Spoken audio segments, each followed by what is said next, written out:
മദ്രസയിലേക്ക് സഞ്ചാരയോഗ്യമായ road ഇല്ല. പഴയന്നൂർ പഞ്ചായത്തിലെ 7-ാം വാർഡും 8-ാം വാർഡിൻ്റെയും നടുവിലൂടെ കടന്നുപോകുന്ന പൊറ്റ ജുമാ മസ്ജിദ് റോഡ് തകർന്നു കിടക്കാൻ തുടങ്ങിയിട്ട് വർഷങ്ങൾ കഴിഞ്ഞിട്ടും 2 വാർഡിലെ സ്ഥലങ്ങൾ ഉൾപ്പെട്ട മെമ്പർമാരുടെ ഭാഗത്തു നിന്നും ഒരു നടപടിയും ഉണ്ടാകാത്തതാണ് നാട്ടുകാരുടെ പ്രതിഷേധത്തിന് കാരണം. കുട്ടികൾ ഉൾപ്പെടെ മദ്രസയിലേക്ക് പോകുന്നത് ഈ വഴിക്കാണ്. പലപ്പോഴും പ്രായമായവരും കുട്ടികളും കാൽ തെന്നി വീണ് പരിക്കും ഏറ്റിട്ടുണ്ട്. തെരഞ്ഞെടുപ്പ് സമയത്ത് മാത്രമാണ് രാഷ്ട്രീയ പ്രവർത്തകരെ ഈ വഴിക്ക് കാണുന്നതെന്നും ദുരിതം അനുഭവിക്കുന്ന ഈ ഭാഗത്തെ ജനങ്ങളുടെ പ്രശ്നങ്ങൾക്ക് ഉടൻ പരിഹാരം കാണണമെന്നുമാണ് ഇവരുടെ ആവശ്യം. 2 വാർഡിലെ മെമ്പർമാർ സംയുക്തമായി തീരുമാനം എടുക്കണം. മഴക്കാലത്ത് വലിയ രീതിയിലുള്ള ബുദ്ധിമുട്ട് അനുഭവിക്കേണ്ടി വരും. അത് ഒഴിവാക്കാൻ പഞ്ചായത്ത് ഭരണ നേതൃത്വവും ഇടപെടണം.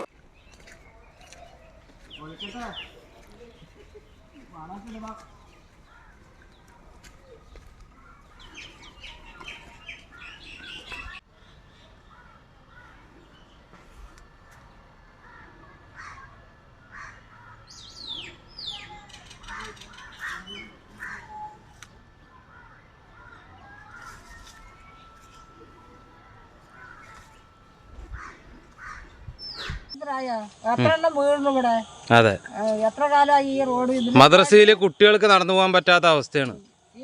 ഈ റോഡ് ശേഷമുള്ള റോഡുകളൊക്കെ എല്ലാം ടാറിങ് കഴിഞ്ഞു. എന്നിട്ടും ഇതിക്ക് തിരിഞ്ഞു നോക്കില്ല.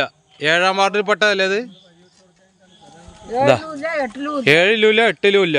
പൊറ്റയ്ക്ക് ഒരു വികസനം ഇല്ല എന്നാണ് നാട്ടുകാരൻ്റെ അഭിപ്രായം. അപ്പോൾ ഇതിനൊരു നടപടി ഉടനെ ഉണ്ടാകണം. അപ്പോൾ 3 വാഴ വെച്ചിട്ടുണ്ട്. ഇതിൽ കൊലച്ചു കഴിഞ്ഞാൽ ഞങ്ങൾ വിതരണം ചെയ്യുന്നതായിരിക്കും. അല്ലാതെ ഇപ്പോൾ ഈ റോഡിൽ ഒന്നും ചെയ്യാനില്ല.